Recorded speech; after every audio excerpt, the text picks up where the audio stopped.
knew daytime talk show host love, growing up with Mike Douglas and Phil Donahue. But looking back, those were infatuations of my youth. My deep true love, my deep true daytime talk show host love was no doubt Oprah. The show aired during my senior year at North Carolina State University. And I was hooked right away. I watched her show as often as possible, and by my spring semester, I arranged my schedule so that I could be in the student lounge every day at 10 a.m. to take in and soak up her brilliance. I truly felt like Oprah was talking directly to me. I truly felt like Oprah was saying things like, Liz, speak your truth. Talk the untalkable talk.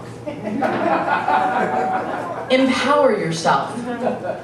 I felt like Oprah said, face the demons inside yourself and help others face the demons inside themselves.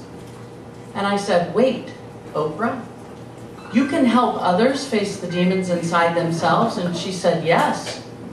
And I said, thank you, Oprah. And she said, you're welcome, Liz. So about a year after I graduated from North Carolina State University, my mother fell out of a second-story window in her home. She was sitting on the windowsill like this, holding onto the window, leaning out to clean the exterior. I know, right? To clean the exterior of the window with her legs dangling in the bedroom. She lost her balance, boom, she falls out. 2 stories, she fell into a rose bed. Now, my sister happened to be visiting at home that time, which was remarkable. She heard the thump of the fall. My sister runs out, calls the paramedics, and it's miraculous that my mother fell in the rose bed because they said the mulch broke her fall, and the only thing that my mother had from it was some scrapes and bruises and a sprained wrist. So we were very lucky. Now, at the time, I was living in Philadelphia. I had just moved there for a new job, and I remember the day, that afternoon, my dad called me, and he said, Liz, your mother fell out of a window. She's fine. She's in the hospital, and they're just keeping her overnight one night for observation. And I said immediately, was Mom drunk? And my dad said, Elizabeth, this is not the time. Your mother is in the hospital. So, right, I heard him bellowing his usual steam of denial. And I also heard Oprah say, Liz, talk the untalkable talk. Speak the truth. So I said back to my dad, Dad, Mom needs help. She has a problem. We have to get her help. And my dad bellowed at a higher volume, you have a predilection for seeing trouble where there is none. And he went on and on. Turns out she absolutely was drunk. In fact, she was so drunk, the doctor wouldn't release her until he had a talk with her and gave her a brochure from AA. I know. So, my siblings and I started to talk about this problem, and we decided that the window falling was a catalyst, that we needed to take action and do something. We had ignored this problem for too long. Now, I have to tell you, I didn't like the content of the problem, but I was exhilarated because my siblings were including me in a family discussion. And that's especially important because there's 4 kids. I'm the youngest by a decade. I'm a huge accident, right? So I've always been the youngest, the dumbest, the littlest, the unincludable. And now with this window fall, I was being included. I was part of the solution. I was wise. So my brother Max suggested, why don't we do something I've learned of recently, a new thing called an intervention. And I said, oh my God, I know about those. I've watched Oprah. I said to my siblings, listen, I've watched Oprah for 2 solid years. I know exactly what to do. I'll run it. So I'm 24 years old. I said, here's what we have to do. I learned it from Oprah. And it's good we're doing the intervention because she said alcoholics end up in jail, in the hospital, or dead. Mom was in the hospital. And I said, all we have to do is speak our truth. And what happens is when we speak our truth, we will heal other people's inner demons. Oprah taught me that. So we show up, we speak our truth. Mom's going to be healed. It's going to be amazing. And we all said, great. Let's meet at our parents' home. We all were flying from different places.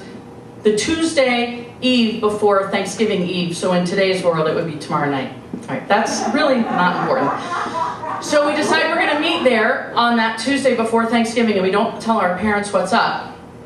And I had a secret wish. And this wish was that the intervention would go so well, and we would be so successful at it, and I would write Oprah a letter thanking her for her inspiration. And then she would invite all of us to fly to Chicago and tape the show and be a family of inspiration for America. And that we would armchair quarterback our inspiration, and then we could be beacons of light to heal other families with the kind of inner pain that we had. Our intervention had some flaws right from the get-go. The main one was that I was 24 and felt I could run it from a television show. The other flaw was that I think my mother smelled an ambush. So that Tuesday, she spontaneously invited some neighbors over, and she made this huge champagne vat bowl of cranberry cream to menthe eggnog cocktail with a side of bourbon shooters. So by the time I didn't realize this was my purview, and I should have kiboshed that as the runner of the intervention. So by the time dinner was over, the neighbors left, we're all sloshed, and to say the least, the intervention was a disaster. It was just a complete disaster. I wouldn't even call it an intervention. It was a gathering in my parents' living room of our family screaming at each other and not listening. The aftermath was horrible. My mom and brother didn't speak for a year. My dad sent us all resentful letters saying how we've come into town, made a mess in his home, and left him to deal with it. Kind of true. So I went back to Philadelphia, my new apartment, my new job, new life, and I felt really depressed. I felt desolate. I felt lost. And I wanted to blame Oprah for the disaster of the intervention. But I realized what I was really feeling was I thought I had let her down, and I felt terrible, and I felt I'd let down my relationship with Oprah. So I went and got a good therapist that was real life in person and learned some things about myself. And then eventually I moved to Chicago. It's Oprah City, right? But I was proud of myself. I kept a healthy distance. I didn't track her down. And I thought I had gained some maturity, that maybe Oprah didn't have all the answers to my problems. Then one day, someone that I knew says to me, "Hey Liz, I have 2 tickets to the taping of Oprah this week. Wanna go?" Oh my God. I lost my mind. Of course I want to go. Of course I want to go. Yes. And I had a secret wish. And that wish was, I was going to make eye contact with Oprah. At some point during the taping, it was going to happen. That's all I wanted. That's all I was asking for was eye contact with Oprah. I knew it was going to happen. I could feel it. I go to the taping. I can't catch her eye. So I'm sitting in the audience, and during one of the segment breaks, Oprah's sitting there. The cameras aren't on. She's sitting there, and she casually says, and she's sitting on these 2 yellow, maybe you remember them, these yellow upholstered leather chairs that were sort of an Art Deco revival that was popular in the mid-90s. So she's sitting on these 2 chairs. She looked beautiful. She's so elegant. She's Oprah. And she says, "Does anybody in the audience have any questions?" And my hand went up so fast, I dislocated my shoulder and the shoulder of 5 people sitting around me. And I'm sitting there thinking, "Pick me! Pick me! Pick me!" And Oprah turns and looks right at me, eye contact, and says, "Yes." And I think, oh shit, I don't have a question. All I was thinking was, "Oprah, I'm sorry I botched the intervention. I'm sorry my mother still drinks. I'm sorry I didn't take your advice correctly. I have so much I want to tell you and express to you and why you meant so much to me." But I knew I couldn't say that.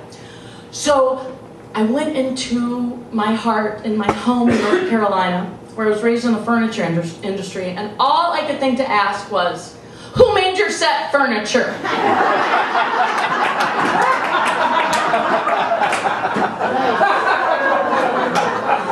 And Oprah chuckled, looks out at her cameraman or some producer over there and says, "Oh, that's a new question." And she says, "Well," and she's looking me at the eye. And the reason I know she's looking me in the eye is because I have my hand up the whole time because I don't want her to lose me. The whole time I'm like this, and she says, "Well, these set chairs were made by Ralph Lauren, and they're custom for us, so there's not any other chair like this in the world." Typical Oprah. And then she says, and I'm so excited with this information, and then she says, "The first guest we ever had to sit on these chairs was John F. Kennedy Jr., and his butt looked real cute on these chairs." And so we're still having eye contact, and I go, "Thank you, Oprah, I love you."